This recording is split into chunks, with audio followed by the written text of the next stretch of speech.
오늘 우리에게 주신 하나님의 말씀은 누가복음 17장 11절에서 19절의 말씀입니다. 누가복음 17장 11절에서 19절의 말씀입니다. 신약성경 124페이지 누가복음 17장 11절에서 19절의 말씀을 저와 여러분이 한 절씩 교독하고 마지막 19절의 말씀은 함께 읽겠습니다. 11절입니다. 예수께서 예루살렘으로 가실 때 사마리아와 갈릴리 사이로 지나가시다가 한 마을에 들어가시니 나병 환자를 명이 예수를 만나 멀리 서서 소리를 높여 이르되 예수 선생님이여 우리를 불쌍히 여기소서 하거늘 보시고 이르시되 가서 제사장들에게 너희 몸을 구이라 하셨더니 그들이 나가서 병을 가지니지라. 그 중에 한 사람이 자기가 나은 것을 보고 큰 소리로 하나님께 영광을 돌리며 돌아와 예수의 발 아래 엎드려 감사하니 그는 사마리아 사람이라. 예수께서 대답하여 이르시되 10사람이 다 깨끗함을 받지 아니하였느냐 그 9은 어디 있느냐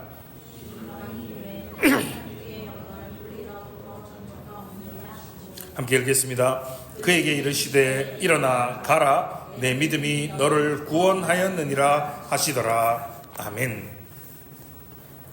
1860년 9월 6일이었습니다.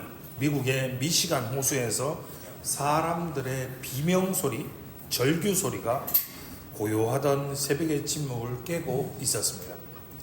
400여 명의 승객을 태운 여객선 레이디 엘지노가 범선이었던 어거스타호와 충돌하면서 사고가 일어났습니다.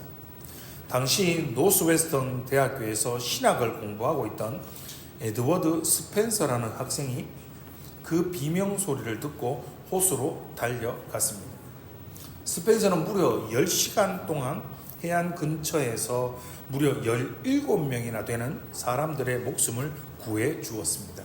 그러나 스펜서는 그날 너무 무리하게 근육을 사용한 나머지 장애를 얻고 말았습니다.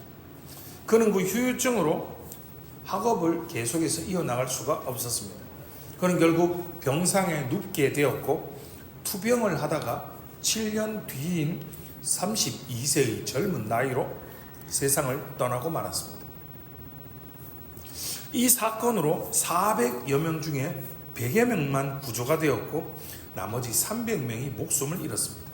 이 사건은 오데오에서 발생한 선박 사고 중에 최악의 참사 중에 하나로 기록되고 있습니다.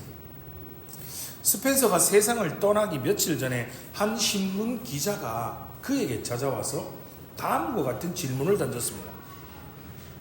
그날 당신이 구조해준 17명의 사람들과 지금도 만나고 계십니까? 라고 말입니다. 창백한 얼굴을 가지고 있던 스펜서는 대답 대신 고개를 가로저었습니다. 그 17명 중의 사람 중에서 내게 감사를 표한 사람은 단 한 사람, 한 소녀밖에 없었습니다. 그 소녀는 지금까지 7년 동안 내게 크리스마스 때 감사의 카드를 보내오고 있습니다. 나는 그 아름다운 마음씨의 위로를 받으며 해마다 기쁨으로 지내고 있습니다. 나머지 16사람에 대한 원망도 잊은 채 말입니다. 라고 대답했다라고 합니다. 여러분, 이 이야기를 듣고 여러분은 어떤 생각이 드십니까? 알지도 못하는 누군가가 자신은 장애를 얻을 만큼 사력을 다해서 죽을 힘을 다해서 생명을 구해 주었는데 생명을 구해 주었음에도 감사를 표한 사람이 한 사람밖에 없었다라는 사실이 여러분 놀랍지 않습니까? 배은망덕합니다. 결초보은하지 않습니다. 죽어서도 은혜를 갚는다고 하는데 아니 목숨을 바쳐 구해 주었는데도 감사를 표하지 않는 배은망덕한 것은 과거나 현재나 사실 동일한 것 같아서 마음이 조금 아픕니다. 여러분, 이 이야기가 믿을 수 없는 이야기인 것 같습니까? 정말 흔치 않는 예외적인 경우라고 여러분 이야기하고 싶으십니까? 오늘 우리가 읽은 성경에도 아주 흡사한 사건이 기록되어 있습니다. 예수님께서 예루살렘으로 가시는 중입니다. 사마리아와 갈릴리 사이를 지나가시는 중에 한 마을에 들어가셨습니다. 나병 환자, 지금 말로 바꾸면 한센병 환자이죠. 이 10명이 예수님을 만나 멀찍이 서서 소리를 높여 부르고 있습니다. 예수 선생님이여, 우리를 좀 불쌍히 여기소서라고 말입니다. 예수님께서 그들에게 말씀하십니다. 제사장들에게 너희의 몸을 보이라 라고 말이죠. 여러분, 그런데 놀라운 일이 발생합니다. 그들이 제사장에게 몸을 보이라는 예수님의 말씀을 듣고 제사장에게 가는 도중에 깨끗함을 받는 겁니다. 당시 나병 환자들은요, 유대 사회에서 격리되었습니다. 나병은 거의 불치병에 가까웠고 하나님의 저주의 상징으로 여겨졌기 때문에 가족으로부터, 당시의 유대의 사회로부터 격리되어서 모든 것을 잃은 자들의 삶이 바로 나병 환자들이었습니다. 그런데 여러분, 그들의 반응은 어떻습니까? 나병이 치유함을 받는 놀라운 은혜를 그들이 입었습니다. 그런데도 예수님께 돌아와서 감사함을 표한 사람이 한 사람밖에 없었습니다. 저와 여러분은 어떻습니까? 저와 여러분은 얼마나 우리의 모든 것을 우리에게 허락해 주신 하나님의 은혜에 감사하며 살아가고 계십니까? 여러분은 잃어버렸던 삶의 모든 것들, 가족과 이웃과 직장과 그리고 사회로의 복귀, 이 모든 것을 가능케 하는 큰 은혜를 입었음에도 불구하고 감사하지 않는 9명의 사람들에게 속하십니까? 아니면 은혜를 베풀어 주신 주님께 다시금 나아와 주님께로 돌아와 감사하는 한 명의 사람에 속하십니까? 사랑하는 성도 여러분, 추수감사절을 맞이하여서 2023년 한 해 동안 우리의 삶에 하나님께서 베풀어 주신 은혜를 다시금 돌아보며 감사하는 귀한 시간들이 되시기 바랍니다. 삼위 하나님께 언제나 찬양과 감사로 우리의 삶의 존재의 목적대로 하나님의 영광을 온전히 하나님께 올려드리는 복된 하늘영광교회 성도님들이 되시기를 주님의 이름으로 축원합니다. 여러분, 조금 다르게 생각해 보십시다. 어떤 입장이냐면요, 그럼 감사를 하지 않는 9명의 입장에서 한번 생각해 보자는 겁니다. 그들이 이 9명이 예수님께 와서 감사를 표하지 못했을 때는 나름대로의 이유와 나름대로의 상황들이 존재했을 것입니다. 자, 일반적으로 건강한 사람이 나병이 발생하게 되면요, 제사장에게 자신의 몸을 보입니다.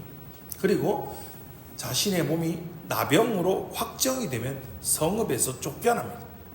그래서 그 쫓겨난 나병 환자들이 격리된 장소에서 나병 환자들끼리 살아가게 됩니다. 다시 말하면 나병이 걸리면 사랑하는 가족들, 친구들, 이웃들, 그 모든 사람들과 오랜 세월을 떠나서 지내야 한다는 겁니다.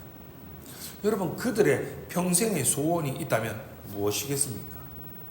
사랑하는 가족들, 그리고 소중한 사람들을 다시 만나는 것, 그들과 만나서 소소한 삶의 일상을 나누고 밥을 같이 먹고 커피를 마시고 다과를 먹으며 그냥 평범한 삶의 일상들을 나누는 것이 여러분 그들의 소원이 아니었을까요? 그런데요, 그 꿈과 같았던 일이 지금 자기들에게 일어난 겁니다. 자, 입장을 바꿔서 한번 생각해 보시기 바랍니다. 만약 저와 여러분이 나병 환자였습니다. 그래서 가족을 잃고 직장을 잃고 사회에서 격리된 채로 살다가 어느 날 갑자기 나병이 치유를 받았습니다. 만약 저와 여러분이 그 순간이었다면 저와 여러분은 무엇을 가장 먼저 했을까요? 빨리 제사장에게 죽을 힘을 다해서 달려가서 나 건강해졌다, 나 나병 이제 다 나았다, 빨리 확인서 내놔라. 왜요? 이 확인서를 들고 내가 사랑하는 가족들, 나를 기다리고 있는 가족들, 내 소중한 사람들에게 한시라도 더 빨리 달려가지 않았겠습니까? 오랜 세월 떨어져 살았던 소중한 사람들에 대한 그리움과 간절함이 여러분 너무나도 깊지 않았을까요? 자신의 병을 고쳐준 사람에게까지 신경 쓸 여유도 겨를도 없지 않았을까요? 그들은 예수님께서 아니 봐라, 내가 너희들의 나병을 치유해 줬는데 어찌 나에게 와서 감사를 표하지 않느냐라고 말씀하시면서 책망하시더라도 그들은 대꾸할 핑계거리와 변명과 이유가 있었던 사람들이지 않습니까? 9명의 나병 환자들의 입장이었다면 그들의 사정이 충분히 이해가 되고도 남았을 것이라는 것입니다. 그러나 여러분, 감사가 없어도 좋다라는 의미는 아닙니다. 9명의 나병 환자들에게 아무 문제가 없다는 말이 아닙니다. 그들 나름대로 합당한 이유가 있습니다. 그들 나름대로 정당한 핑계거리가 있다라고 할지라도 그것이 하나님이 기뻐하시지 않는 일이라면, 그 일이 하나님의 영광을 가리는 일이 된다면 문제가 심각해진다는 겁니다. 그들 나름대로의 이유가 있었습니다. 그들의 명분도 충분했습니다. 그러나 주님께는 그것들이 결코 용납될 수 없었습니다. 자, 나음을 입은 10명의 환자들이 모두가 감사를 표하지 않았다면 모르겠지만 그중 한 사람은 주님께 나와 감사를 표했기 때문입니다. 모두가 동일한 상황에서 모두가 그렇다면 이야기는 달라지겠지만 그것이 아니라는 것입니다. 한 사람만 감사를 드렸다는 데서 나머지 9사람의 문제가 드러나는 거죠. 그 어떠한 환경 속에서도 차별화된 믿음으로 살아가는 사람이 있다. 하나님께 감사를 올려드리는 사람이 있다. 하나님께 영광을 올려드리는 사람이 있다라는 것을 보여주는 것이 오늘 본문의 핵심인 것입니다. 한 사람이 감사를 표했기에 나머지 9명은 유구무원, 입이 10개라도 할 말이 없는 겁니다. 오늘 본문 18절의 말씀을 보시면 감사를 표한 사람은요, 그들이 평소에 인간으로 취급하지 않았던 사람입니다. 개보다 못한 사람으로 여겼던, 취급했던 사마리아 사람이었습니다. 그런 이방인이었죠.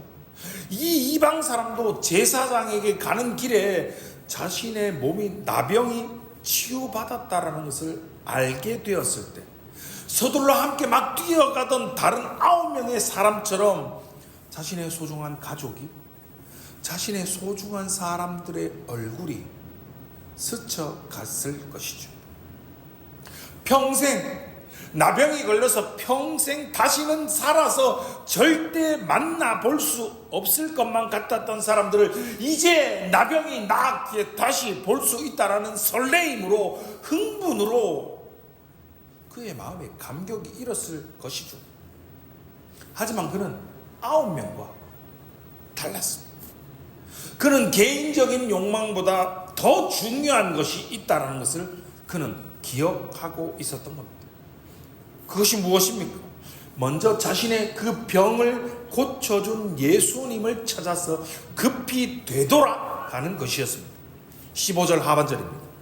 큰 소리로 하나님께 영광을 돌리며 돌아와 예수의 발 아래에 엎드려 감사하니 그는 사마리아 사람이라 라고 말합니다. 그의 인생에 우선순위가 있었습니다. 다른 9사람과 우선순위가 달랐다라는 말입니다. 삶의 우선순위가 무엇인지를 제대로 분별할 수 있는 사람이었다라는 것입니다. 이 사람이 들은 감사의 수준과 깊이를 다시 한번 보십시오. 큰 소리로 하나님께 영광을 돌렸습니다. 예수의 발 아래에 엎드려 감사하였습니다. 여러분, 이게 바로 진정한 감사의 모습이며 진정한 감사의 자세입니다. 마음속 깊은 곳에서 우러나오는, 여러분, 도저히 표현하지 않고는 결코 배길 수 없는 자세로 드리는 것이 성경이 말하는 참된 감사의 자세인 것입니다. 여러분, 우리는요, 고맙습니다, 감사합니다 라는 말에 너무나 인색하지 않습니까? 여러분, 고마운 건 그냥 고맙다고 말하면 됩니다. 감사한 건 그저 감사하다라고 말하면 되는데, 우린 이런저런 이유를 댑니다. 핑계를 댑니다. 상황이 이래서 그렇고, 여건이 이래서 그렇고, 환경이 이래서라고 말입니다. 오늘은 추수감사주일입니다. 저와 여러분의 올해의 삶을 다시금 한번 되돌아보시기 바랍니다. 여러분, 한 해 동안 우리가 하나님께 받은 은혜가 얼마나 많습니까? 얼마나 큽니까? 우리의 가족, 우리의 건강, 우리의 사업터, 우리의 직장, 우리가 여전히 기동하며 숨쉬며 이렇게 하루하루를 여기까지 온 것, 지금까지 지켜주신 그 모든 것들이 오직 하나님의 은혜이지 않습니까? 우리에게 값없이 베풀어 주시는 하늘이 있습니다. 공기가 있습니다. 땅이 있습니다. 물이 있습니다. 따스한 햇살이 있습니다. 오곡백과가 익어가는 풍성한 삶을 우리에게 주신 분이 우리에게 이 모든 것을 하나님께서 베풀어 주시지 않으셨습니까? 우린 그럼에도 불구하고 이솝 우화에 나오는 여우처럼 나에게 있는 것, 지금 내가 물고 있는 고기, 내가 가지고 있는, 나에게 베풀어 주신 것, 내게 있는 것에 감사하기보다는 나에게 없는 것을 봅니다. 나에게 부족한 것, 나에게 모자란 것만 생각하고 불평하고 원망하고 있는 것이 저와 여러분의 삶은 아닌지요. 독생자 예수 그리스도를 우리를 위해서 죽기까지 내어주신 하나님이 우리에게 원하시고 바라시는 감사는, 여러분, 우리의 입술로만이 아닌 우리의 마음을 다하고 우리의 뜻을 다하고 우리의 목숨을 다하여서 하나님을 찬양하고 이 모든 것을 베풀어 주신 주님께 감사를 표현하는 것임을 기억하시는 성도님들이 되시기 바랍니다. 여러분, 그렇다면 감사는 왜 필요할까요? 오늘 병 고침을 받은 사마리아의 나병 환자는 예수님께 돌아와서 감사를 드렸습니다. 어찌 보면 하고 싶었던 거 있습니다. 더 급한 일이 있었음에도 예수님께 돌아와 하나님께 영광을 돌리며 감사를 드렸던 그 사람의 마음이 여러분 얼마나 기뻤을까요? 또 목적에 합당한 영광을 돌리며 감사를 표하는 그를 보면서 우리 예수님은 얼마나 행복하고 얼마나 뿌듯하셨을까요? 내가 잘 고쳐줬구나 라고 말입니다. 무슨 말입니까? 감사를 표하는 자, 그리고 그 감사를 받는 자 모두가 함께 행복한 경험이었을 것이라는 말입니다. 여러분, 그렇습니다. 감사란요, 이처럼 전하는 자 그리고 받는 자 모두가 행복하게 됩니다. 감사가 넘쳐나는 가정은 싸울 일이 없습니다. 감사가 넘쳐나는 교회는 다툴 일이 없습니다. 감사가 넘쳐나는 사회는 건강합니다. 감사는 하나님을 기쁘시게 하는 동시에 감사하는 사람의 마음부터 행복하게 만드는 유익이 우리에게 있는 것입니다. 사랑하는 하늘영광교회 성도 여러분, 여러분의 입에서는 감사가 쏟아져 나오십니까? 아니면 불평과 원망들이 쏟아져 나오고 계십니까? 여전히 우리에게 감사하지 못할 핑계거리가 있습니까? 변명하시겠습니까? 하나님, 이 사람 때문입니다. 하나님 이것 때문입니다. 하나님 이 상황 때문에, 하나님 이 여건 때문에, 하나님 와이프 때문에, 하나님 남편 때문에, 하나님 자녀 때문에, 하나님 직장 때문에 나는 도저히 감사할 수 없는 여건이고 상황입니다라고 여전히 핑계하시겠습니까? 여전히 변명하시겠습니까? 나름대로의 이유가 있다고 말입니다. 하나님, 내 상황, 내 여건 때문에 나 인생 사는 게 정말 쉽지 않습니다라고 하나님 앞에 핑계하시겠습니까? 사랑하는 성도 여러분, 오늘 추수감사주의를 맞아서 한 명의 나병 환자처럼 여러분 자신의 모습을 오늘 말씀을 통해 한번 점검해 보시기 바랍니다.